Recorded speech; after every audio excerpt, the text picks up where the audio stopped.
I get corona, I get corona. At the end of the day, I'm not going to let it stop me from partying. You know.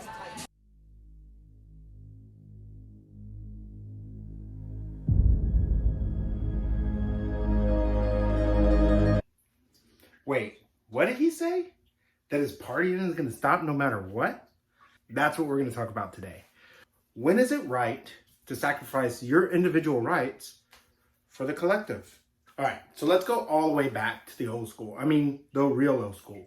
Like 469, 399 BC, and a Greek philosopher. His name was Socrates. Anyways, here's this guy who a lot of people view him as like the founding father of Western philosophy. His idea was basically you as an individual have to sacrifice what you feel are your rights for the betterment of everybody else. The concept again shows up like in the 17th century BC with this guy, Thomas Hobbes, and he has this idea called social contract theory. Now this idea is picked up by John Locke and this other dude, Jean-Jacques Rousseau, but we're getting into history and that's really not my thing. That's not my forte. The only reason I'm bringing it up is because of what's going on in our current environment, right? With this whole coronavirus. You know, stuff that looks like this.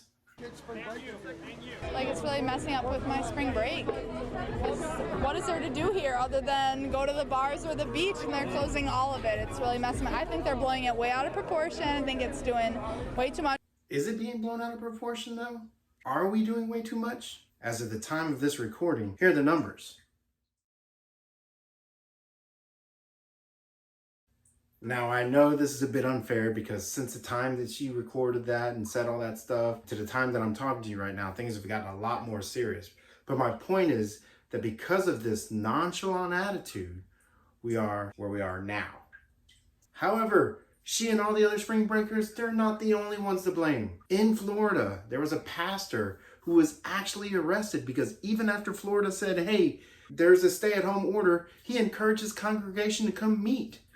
The pastor, Rodney Howard-Browne, declared the church an essential business. In our own city, several rims from basketball goals in parks had to be removed because people kept playing even after they were told not to.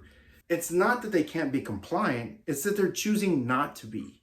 But they're not the only ones. Let's look at the other side of the equation. So if all the spring breakers and churchgoers and basketball players are under-responding to the coronavirus, there are those who are maybe over-responding.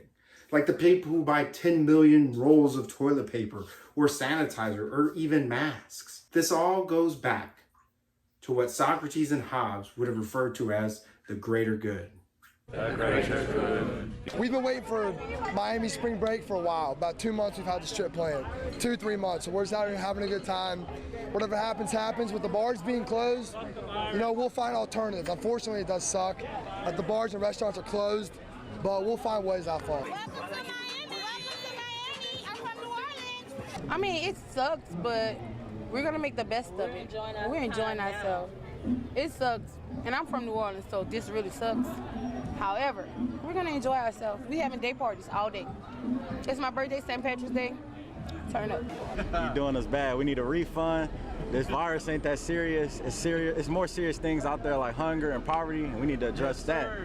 Florida was trying to address the coronavirus by shutting down all bars and restaurants. Yeah, I mean, we planned this a long time ago and it was kind of up in the air if we were going to still go, but like we're here, I just turned 21 this year, so I'm here to party, so it's kind of disappointing, but we're just making the most of it. We met these other people in our little Airbnb spot, so we're just hanging out with them and trying to get drunk before everything closes.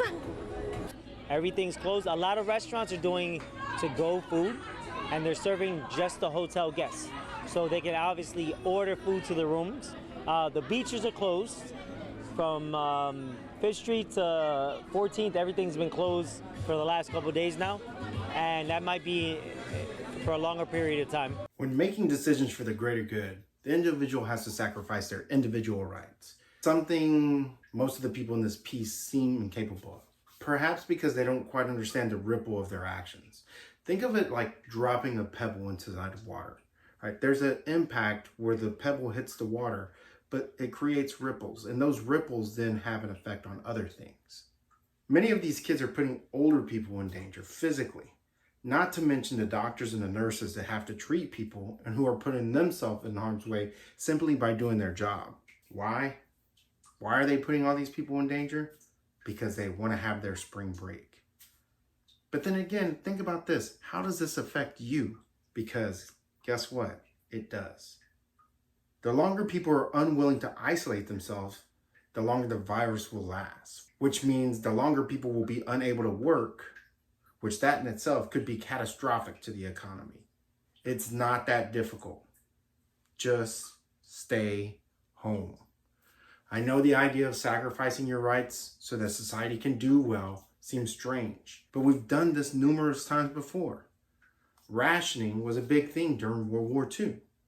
To think people were only allowed to buy a certain amount of gas, butter, sugar, and canned milk, so that these things could then be sent to the soldiers who were fighting in the war. Even more recent, after the terrorist attack of 9/11, Americans were again asked to make sacrifices. They range from people enlisting into the military to the government being able to look into our private lives. Making sacrifices for the greater good is a common theme in literature as well, which is why I've attached a great story on the hub. Please let me know what you think. And I want you to start thinking about what you're willing to sacrifice so that we can all get through this as soon as possible.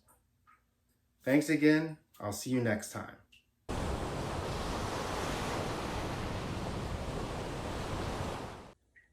Don't forget to hit that like or subscribe button so that way every time new content comes out, it can go directly to you. Also, we really appreciate your comments. Take care.